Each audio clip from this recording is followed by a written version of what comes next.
404 BC, a long and bloody 27-year war has come to an end. Athens, its once dominant navy destroyed, is starved into submission at the hands of its arch-rivals, the Spartans. The Athenian generals commanding the main Athenian fleet made a disastrous mistake that led to a great battle and a terrible defeat for the Athenians at a place called Aigospotamoi. In the decades after Athens' demise, the city-states of Sparta and Thebes would vie for dominance of Greece. But in 359 BC, a 23-year-old from the remote northern Greek region of Macedonia became king, and within 2 decades would change the face of Greece. His name was Philip II. Macedon was a funny Greek state. It was always a bridesmaid and never a bride. It had lots of potential, both in manpower and natural resources, but it had never managed to get its act together. The Greeks of the city-states considered the tribal Macedonians barely civilized. Yet within 20 years, Philip had unified and transformed them into the most respected and feared military machine Greece had ever seen.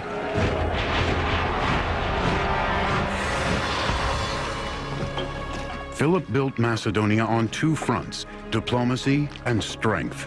He began by creating alliances with the surrounding city-states, while at the same time reinventing the Macedonian army, making soldiering a full-time and highly trained occupation.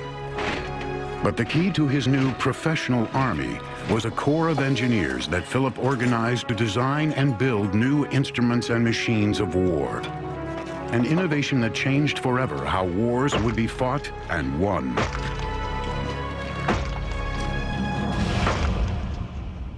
The Macedonians were not considered real Greeks by the Hellenic city-states.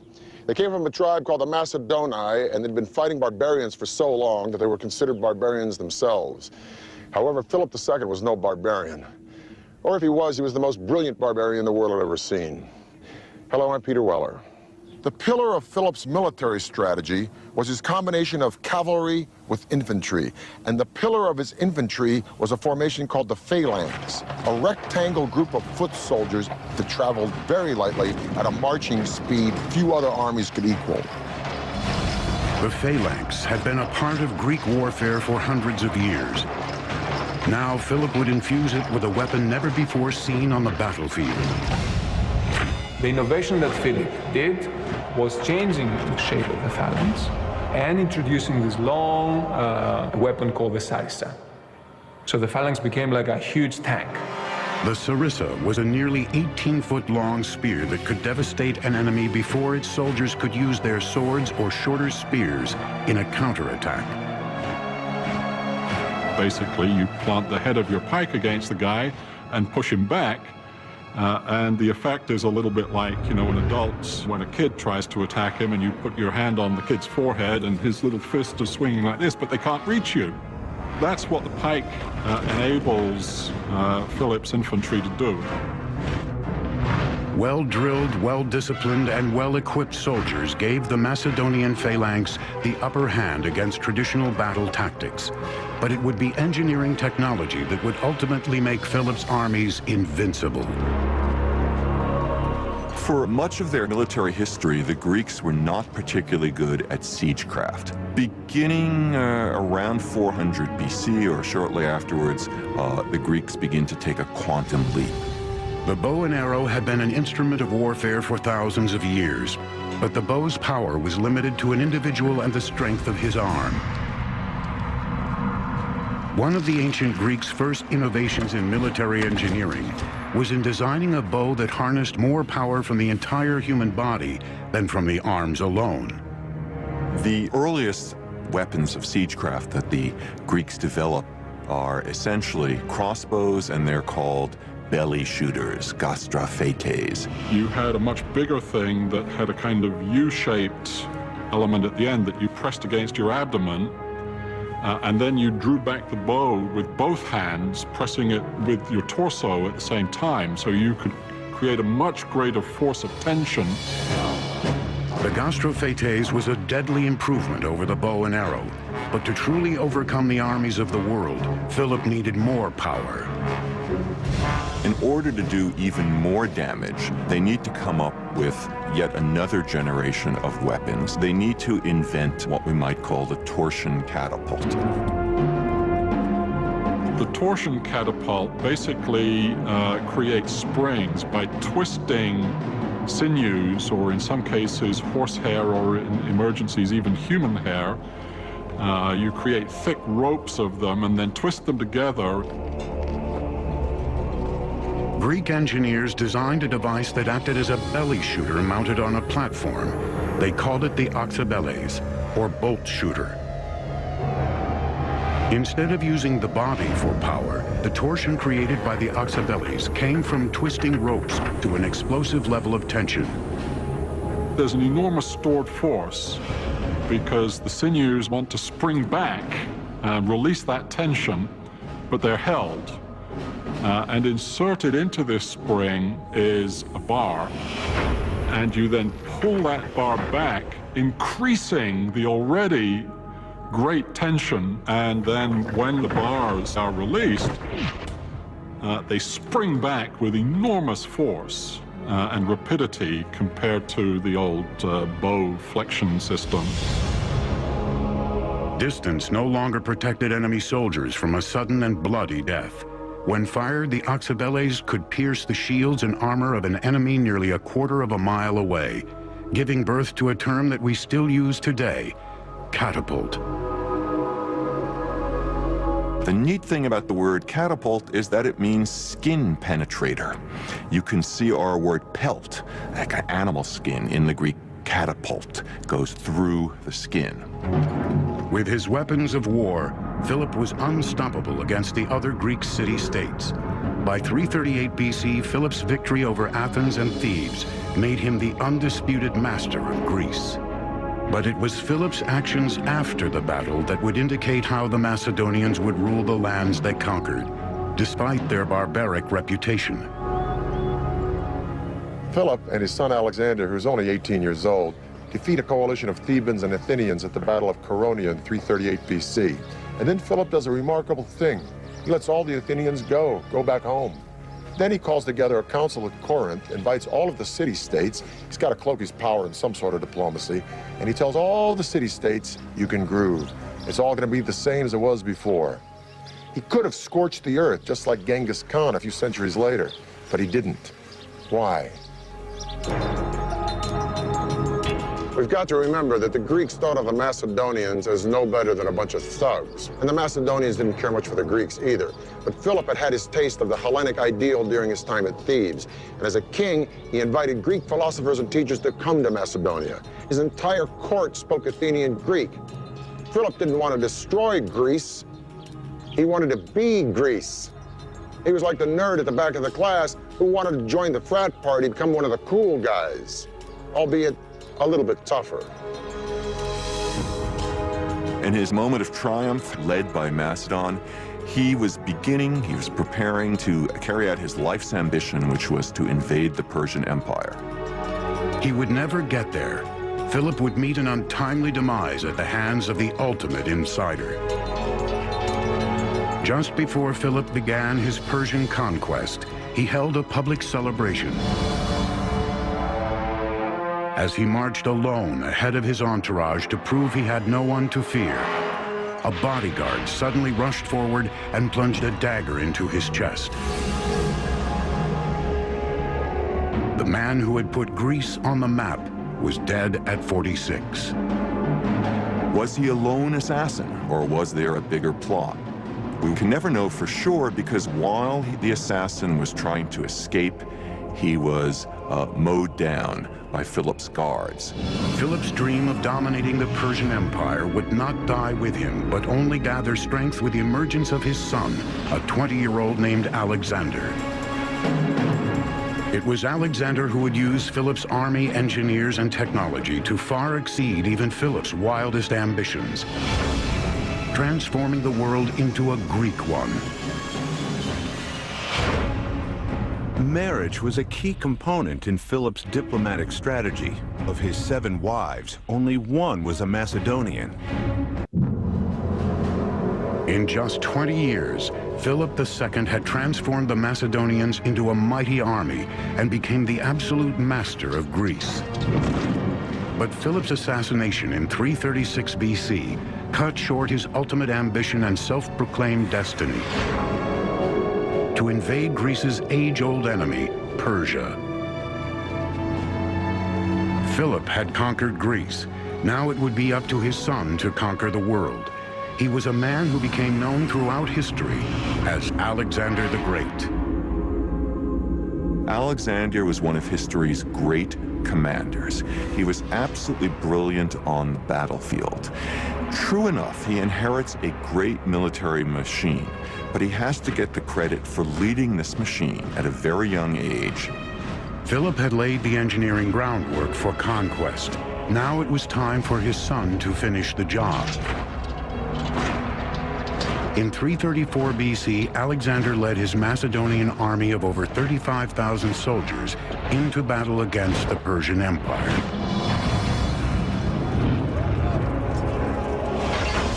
Persia was a massive superpower, dominating the lands of the Middle East and Asia Minor. Alexander and his army rampaged through what is now modern-day Turkey, carving deep inroads into Persian territory. But the Persians still had an advantage that Alexander had to neutralize if he hoped to conquer Greece's age-old enemy. Alexander's got a problem. He doesn't have a fleet. So what he needs to do is to find a way to neutralize the Persian fleet. And his strategy is to fight the Persian Navy on land by laying siege to and taking each of the great Persian naval bases. Alexander continued to march south along the Mediterranean coast, laying siege to the cities and ports who resisted his advance. But it was the fortified and powerful city of Tyre that would provide Alexander. He was an island, a small offshore island. The city actually lay on an offshore island, and that made it relatively impregnable in the eyes of the Tyrians themselves, since they had a great fleet. All of that changed in the late 4th century. At first, Alexander tried diplomacy. He sent messengers out to the island, urging city leaders to accept a peace treaty. The answer was short and to the point. They killed Alexander's ambassadors and threw their bodies from the top of the walls into the sea.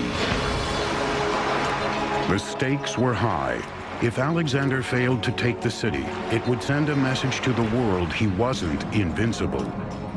With Tyre protected from his land forces by the sea, it was up to his engineers to bring the battlefield to the city, where Alexander could fight the Tyrians face to face. Tyre would be an island no more. What if the enemy refused to come out and fight you? Alexander realized that he could not allow his military operations to get bogged down in the face of fortifications, and that meant that he needed techniques and weaponry that could attack fortifications. With mammoth walls and a fortified harbor and very little land around the walls, the city of Tyre was long thought to be impregnable. Thus, Alexander resolved to a very, very ambitious approach. He knew he couldn't take the city unless he did damage to the walls. So he had his engineers build a causeway, a bridge from the mainland to the island. Causeway was about half-mile long, 200 feet wide, 20 feet high. When the causeway was within striking distance, Alexander unleashed a hail of terror on the city, and then he deployed the only weapon he knew would end the battle, a siege tower. The towers were a kind of multi-storied armored car that moved forward on wheels. Outside, they were fireproofed with rawhide, covering the entire wooden structure. Inside, a central staircase led to a series of platforms where Oxybeles and other catapults launched missiles onto Tyre's walls. Down below, others used the tower as protection to wield a ground-level battering ram. They'd literally wheel them up to the wall. The men inside would be protected, and they would be shooting arrows at the defenders on the wall and trying to cross over onto the wall and to kill the defenders. Alexander's siege towers pummeled the walls of Tyre for days. Once the fortress had been breached, Alexander went for the jugular. He unleashed a firestorm of reprisal upon the city that had resisted him. The assault itself would really be a terrifying experience for everyone involved. The only way to signal would be through trumpets, so you have to imagine trumpets blaring, a tremendous noise of men attacking, flags blowing in the wind on the battlements of the city that was under attack. I think it would have been an extraordinary scene. Alexander resumed his trek southward through Palestine. His confidence soaring, he now set his sights on the greatest empire the world had ever seen, Egypt. With its soaring pyramids and unrivaled colossal tombs, Egypt was an ancient culture Alexander revered. But there was another more practical reason Alexander coveted Egypt. It was the breadbasket of the Mediterranean, whose wheat fields would be invaluable in feeding Alexander's expanding empire. But unlike Tyre, conquering the Egyptians required no bloodshed. Alexander entered Egypt as a liberator and as a figure of extraordinary powers. The Egyptians not only welcomed Alexander, they made him a god. In 331 BC, they crowned Alexander pharaoh, proclaiming him a son of Ammon, their most important deity. At age 24, Alexander had transcended mortality. One can imagine that someone to whom extraordinary things happened, to whom all doors seemed to open themselves magically, to whom every endeavor was rewarded with victory, would think, well, perhaps I am, in some respect, a god. And I think that Alexander really did think this. He wasn't just pretending. He was trying to find out more about himself. By the late 4th century BC, Greek cities were springing up in the wake of Alexander's marauding army. These cities served as centers of control and administration, but more importantly, they became a means of spreading a unifying fabric of Greek language, culture, and learning. The result would be a template of city engineering that would extend to the farthest regions of Alexander's empire. Alexander ordered that his soldiers be clean-shaven so that enemies couldn't grab their beards in close combat.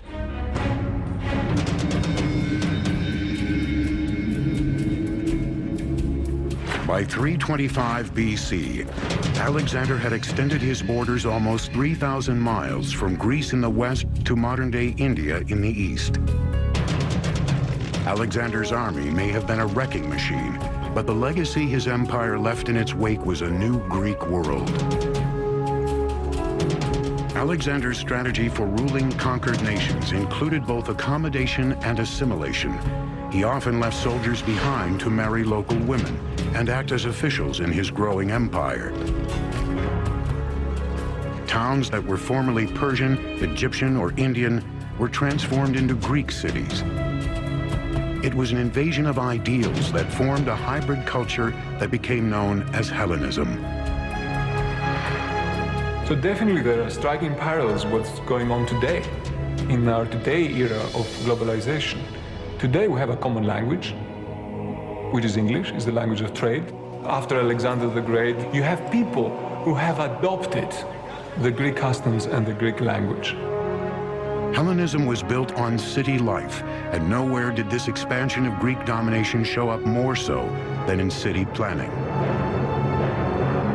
Whether they were beginning a new city or reshaping an old one, as the empire grew, Alexander's engineers laid it out on a grid plan that the Greeks had used since the 5th century BC. The grid plan, which was used in these cities, was a symbol of order.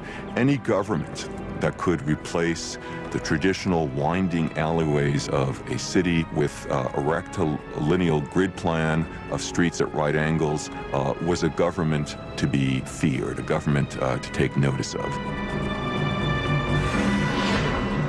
Alexander's campaigns in Asia Minor would create a new world order. Today we call it Hellenism. If you lived in a city conquered by Alexander, you lived in a Greek city. This is an example of such a city. It's called Pergamum. 2,000 years ago, Pergamum would have had all the elements of a Greek city: agora, temples, gymnasium, theater. Pergamum would eventually rival Athens as a cultural center. As a matter of fact, the sculptural style pulled out of Pergamum would galvanize Michelangelo and change the face of the visual arts forever. Pergamum was built on a series of slopes. It was engineered like this. It was dramatic, it was theatrical, and it was meant to be. Today, the remains of Pergamum stand high above in modern-day Turkey, a spectacular monument to Greek urban engineering. The city seems to be clinging on this steep hill. It seems that the architects who built this city sort of took into account the topography in many ways, symbolically to start with, meaning that higher up were the palaces and temples. The city rises about 1,000 feet above sea level, which necessitated a series of complex and extensive terraces. In Hellenistic times, Athens was no longer the power center that it was before. There was a shift toward other cities of importance. In that vacuum, Pergamum rose to power.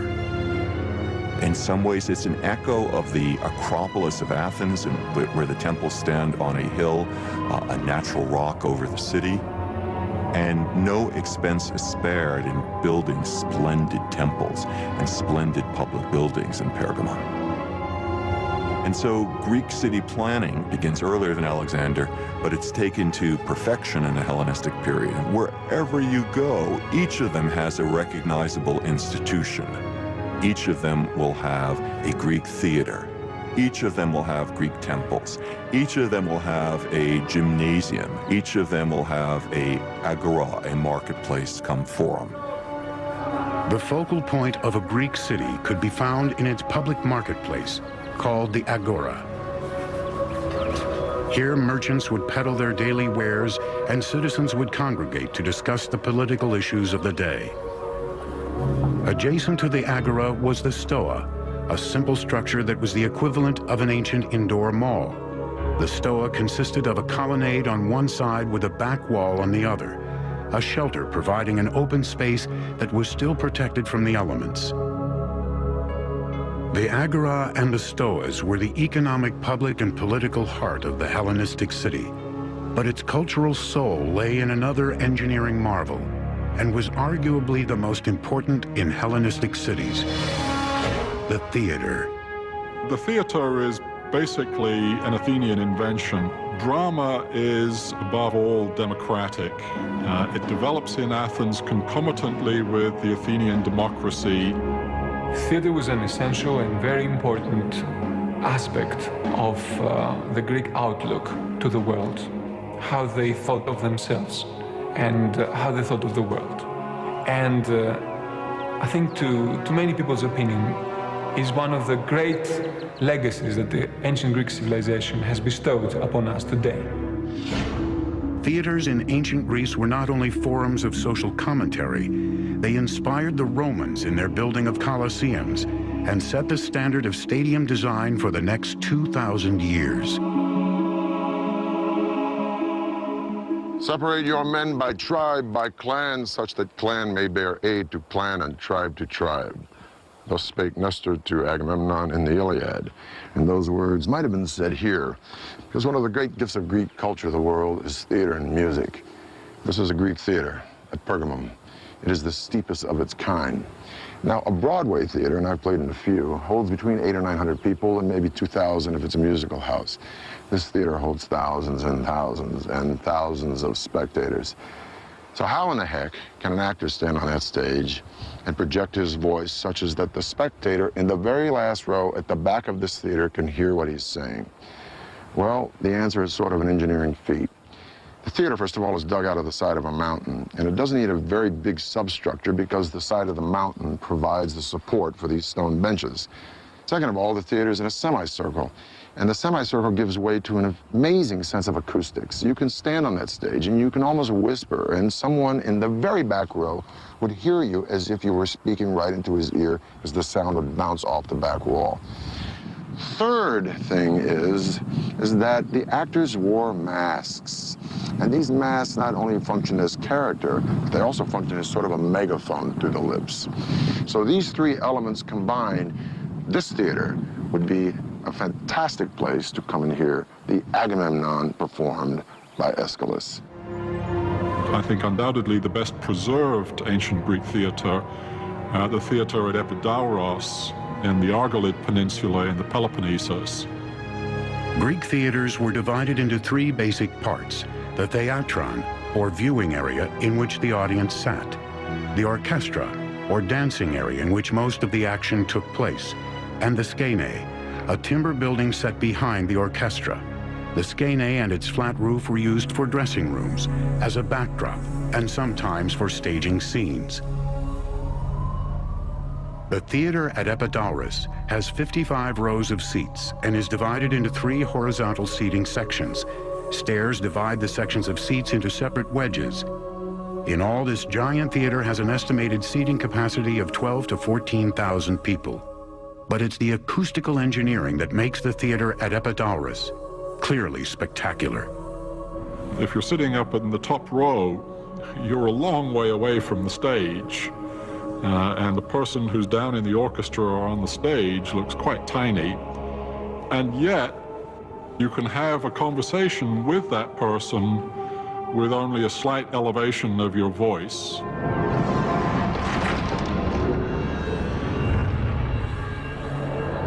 In just 10 years, Alexander had set the stage for Greek culture to dominate the world. But empires and their leaders eventually fall. Alexander was no exception. His untimely end would give rise to kings and kingdoms whose engineering feats would be considered ancient wonders of the world. In 326 BC, Alexander founded the city of Bucephala in honor of his slain horse. By 323 BC, Alexander had forged an empire that spread from Greece in the west down through Egypt and to India in the east. His conquests hinged on his army's use of advanced technology, but they also depended on Alexander's legendary ability to command the loyalty of thousands of men. But after 13 years and thousands of miles of constant warfare, that loyalty was stretched to the breaking point. His troops, their loyalty finally was used up. They rebelled against him. They refused to go further, and he had to turn around. While returning from India, Alexander was preparing to consolidate his empire when he was struck by a mysterious illness. No one knows exactly what it was that killed him, whether it was an infection, whether it was the result of a very hard life as a soldier in which he was wounded in battle, these extraordinary travels in which he, according to legends, subjected himself to the same hardships as his soldiers. One of the stories is that he essentially drank himself to death. There was always intrigue at the Macedonian court. Alexander's father had been assassinated. Is it possible that he was poisoned in some way? Those are questions we can't answer. On June 10, 323 BC, just 1 month shy of 33 years old, the most powerful man on Earth was dead. Now, the stunning rise of his sudden empire would be matched by its spectacular and bloody fragmentation. A power struggle between the regional commanders quickly ensued to fill the void left by Alexander's death. These generals and their heirs carved out vibrant Hellenistic kingdoms, and for generations fought a continual battle for dominance. The land of Egypt would fall to Alexander's general Ptolemy, who had been left to oversee the wealthy territory on the Nile. Ptolemy would shape a kingdom that combined Greek and Egyptian culture into a dynasty that would last for almost 300 years. Ptolemy I was a man who had made a career as a military commander and advisor under Alexander. What he therefore wanted was as rich and secure a portion of that empire as he could get. Egypt was the crown jewel of the Mediterranean. Its surplus of grain meant that a windfall awaited Ptolemy as ruler of the breadbasket of the ancient world. Ptolemy's plan was to ensure his legitimacy both as Egypt's king and also true heir to Alexander. Macedonian tradition held that the one who buried the body of the king secured his rights to the throne. So Ptolemy hijacked the funeral procession of Alexander and brought the mummified body to Egypt, where it would eventually rest in Alexandria, the same city Alexander himself had founded 15 years earlier. Under Ptolemy, Egypt would grow to be a powerful kingdom, and Alexandria would transform itself into the intellectual and scientific capital of the Greek world. He wanted it to be a city that joined with Greek culture and used both Greek and Egyptian technological know-how to build a new Athens, if you will. Alexandria lies on Egypt's coastline, and an easily accessible harbor would be vital for sustaining trade with other cities around the Mediterranean. To that end, Ptolemy ordered one of the most ambitious engineering projects ever seen, the world's first known lighthouse. During the night, it's shown to a great distance, and ships can actually see it from many, many miles away. And during the day, there was smoke coming out of it, so it was still very visible. It must have been a formidable thing to behold. At the time, only the Great Pyramid at Giza was taller than the lighthouse. Legend says it stood 300 feet tall, comparable in size to the Statue of Liberty. Some estimates claim the lighthouse may have stood as tall as 450 feet. How the lighthouse was built remains a mystery, but 25 miles from Alexandria, a funeral monument stands that researchers believe is a scaled-down replica of the actual lighthouse. Based on that model, it appears the lighthouse was constructed with 3 separate and distinct levels. The lower level was square, the one above was octagonal, and the final one was cylindrical. And on top, there was the beacon. From the top of the lighthouse, a strong and steady beam of light emanated out into the sea. Scholars believe wood was most likely the lighthouse's fuel, and that the lower section housed a spiral ramp large enough for pack animals to climb, pulling carts laden with firewood. The ramps may have led to a series of storage rooms where the firewood was kept. From the second level upwards, a shaft with a dumbwaiter was probably used to lift fuel up to the top. There are stories about mirrors and devices that could amplify the light of this fire so that it could be seen from miles and miles away. But there is no real evidence of such a thing. And there are quite a few scholars who believe that it was just a normal beacon, it was just a big fire and nothing more. The lighthouse stood for almost 1,600 years, battered by storms, tidal waves, and even earthquakes. Then around 1300 AD, massive quakes brought that ancient wonder of the world crashing down for good. For nearly 700 years, the lighthouse lay buried underneath the waters of the Mediterranean. Then, in 1994, a team of divers and archaeologists uncovered massive stones in Alexandria's harbor, revealing what may be the foundations of a guiding light in engineering history. Jean-Yves Empereur, a well-known French archaeologist, started a very, very important series of underwater research. He is finding members, architectural members of the pharaohs. So there might come a day when it may even be restored. Beneath the waves, archaeologists documented pieces of stone that weighed more than 70 tons, including one piece that was believed to be the lintel of the lighthouse's massive doorway. But the lighthouse would not be Ptolemy's only engineering marvel in Alexandria. As the lighthouse rose above the skyline, he launched another building project, one that brought the greatest minds in the world to his cosmopolitan city. It was called the Great Library of Alexandria. a place that claimed to have over 200,000 scrolls dedicated to knowledge and learning. It was here that one engineer would harness the power of steam 1,700 years before the world ever imagined a locomotive. It was in Alexandria during the reign of Ptolemy II that the Hebrew Bible was first translated into Greek. After the death of Alexander and breakup of his empire, one of his generals who had formerly lived his life conquering civilizations now wanted to create one.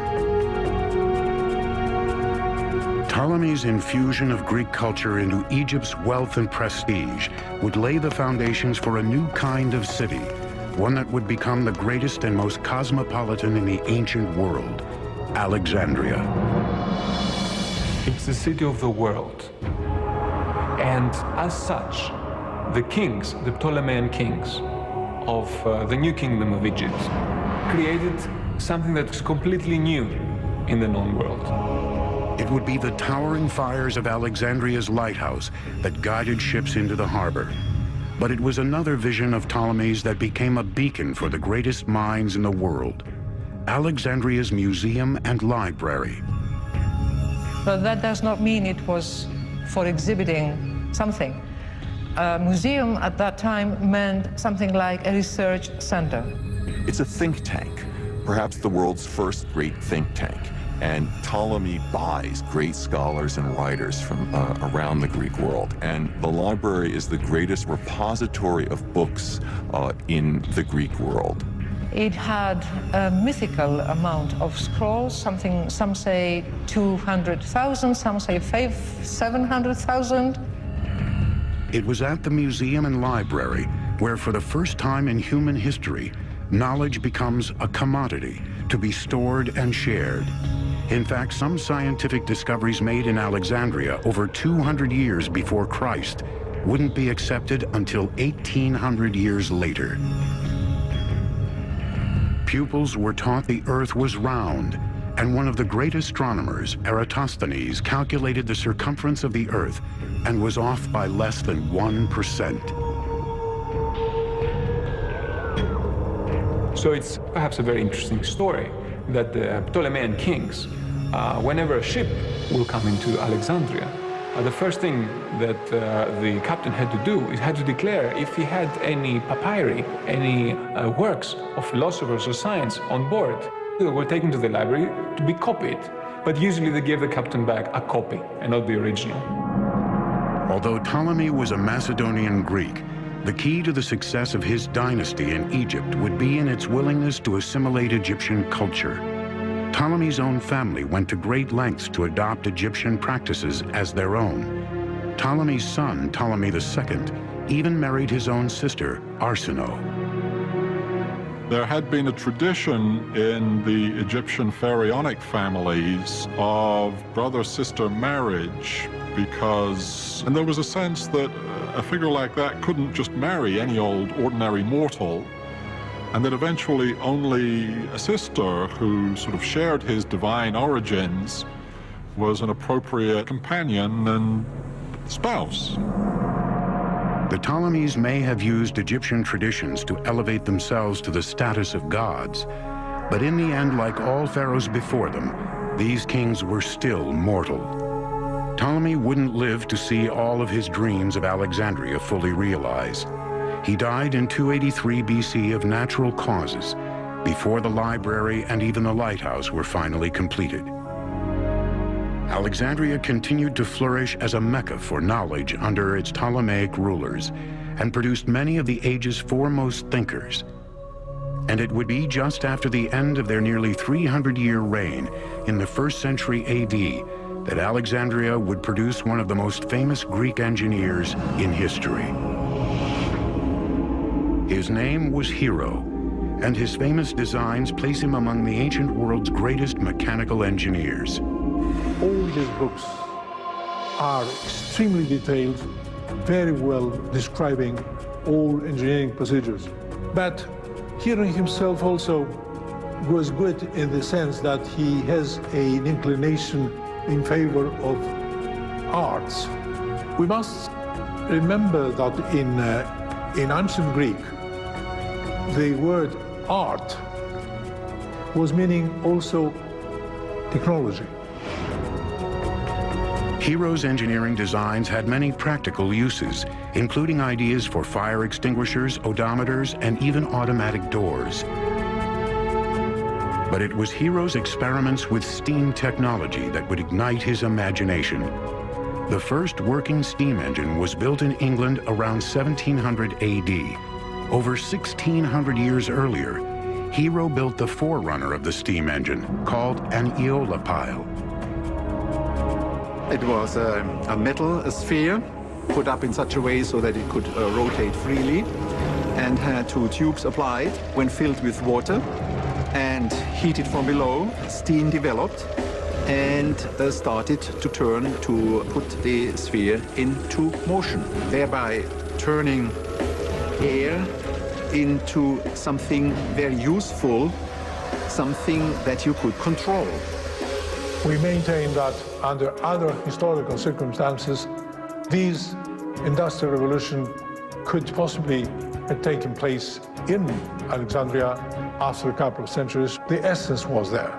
The interesting thing about the steam engine of Hero is that the guy discovered steam power, okay?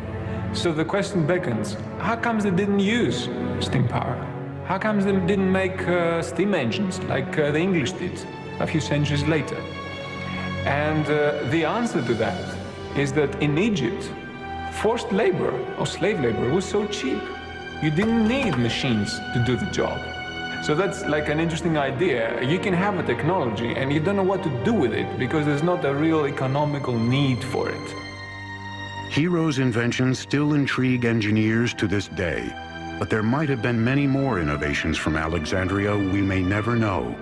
Scholars don't agree on when it happened, but much of the ancient world's scientific knowledge vanished into smoke and ashes when the ancient library burned to the ground. Still, Alexandria and Greek engineering were flames of innovation that lit the ancient world like a star that guides a ship across the sea. The miraculous age of Alexander may have seen empires rise and fall, but what's left in its wake is a legacy still felt in our own world today. To outsmart the raw forces of nature and to turn them into something beneficial. That's the common denominator for all Greek engineering. Alexandria was no doubt the pinnacle of Greek mathematics and engineering, with its fantastic library that sadly went up in flames and the tomb of a man who not only conquered the world, but showered it with Hellenism, a passing of ideas and ideals, the culture and values of Greece. But even as Alexander's empire crumbled, Greece was not to be extinguished. No, it was absorbed by what many believe